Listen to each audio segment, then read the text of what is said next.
quel état du mois ça vous fait penser? Adulte. Adulte. Adulte. Pourquoi donc? À la calculette, Oui, factuelle, voilà. pragmatique. Non, il est dans Voilà, les donc cils maintenant.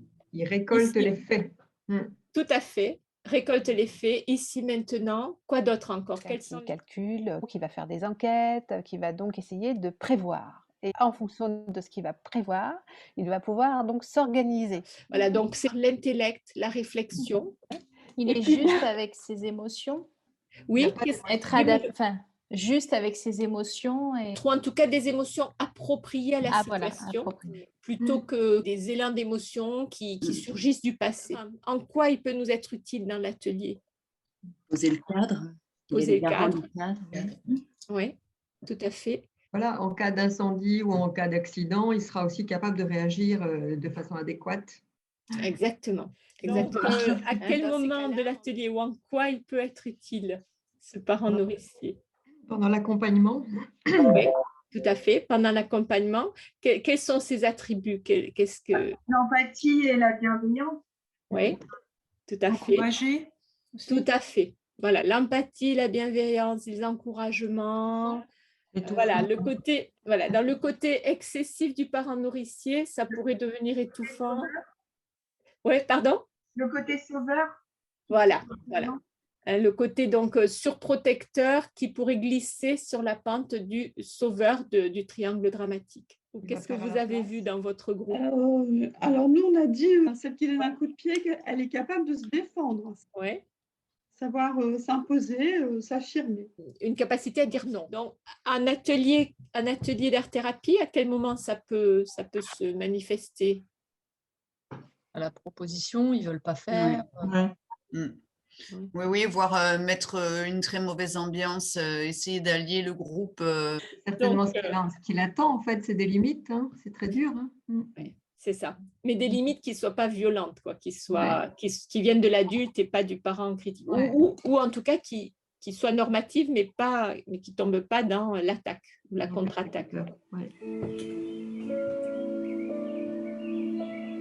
Essayez d'accompagner vos mouvements avec une respiration qui vous aide à vous sentir forte, à vous sentir ancrée.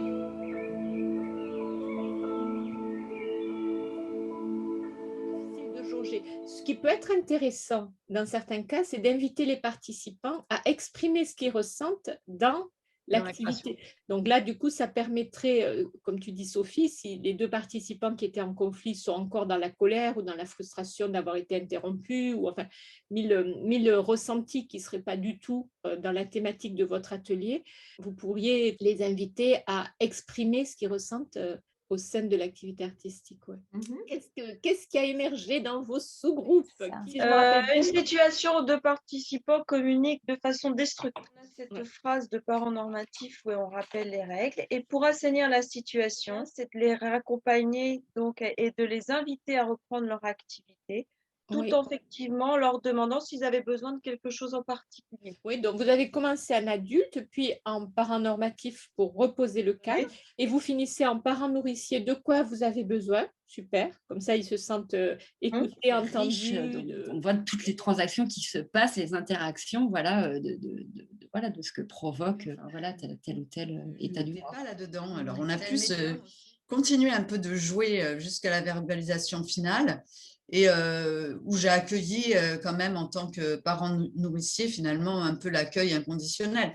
Tu as vraiment utilisé les bons côtés de plusieurs états du moi, un peu adulte, un peu parent nourricier, un peu enfant libre, pour la rencontrer justement, pour renouer le contact. Et visiblement ça a marché, elle a réussi à laisser fondre un peu cette carapace de rejet. Tu as réussi à manœuvrer, je trouve, avec beaucoup de finesse pour l'aider. Pas facile. C'est-à-dire que oui, effectivement, même si concrètement on ne le fait pas, mentalement on le fait. Ça se met en place tout de suite. C'est ce qui se passe chez l'Homo sapiens face à des états du moi enfants rebelles. On était toutes d'accord sur le fait qu'évidemment le premier truc qui se met en place après tout ça, c'est l'état du moi adulte. Ouais. Pour analyser la situation, rechercher des solutions. Ouais, bravo.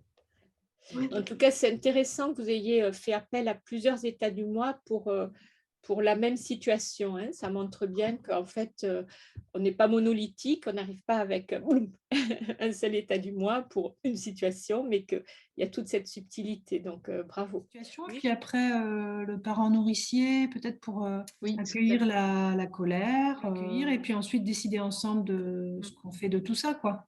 Pour responsabiliser aussi un peu les participants et dire vous êtes là alors que vous n'avez pas envie, dire aussi que ça nous met dans une situation inconfortable et puis qu'est-ce qu'on fait avec tout ça?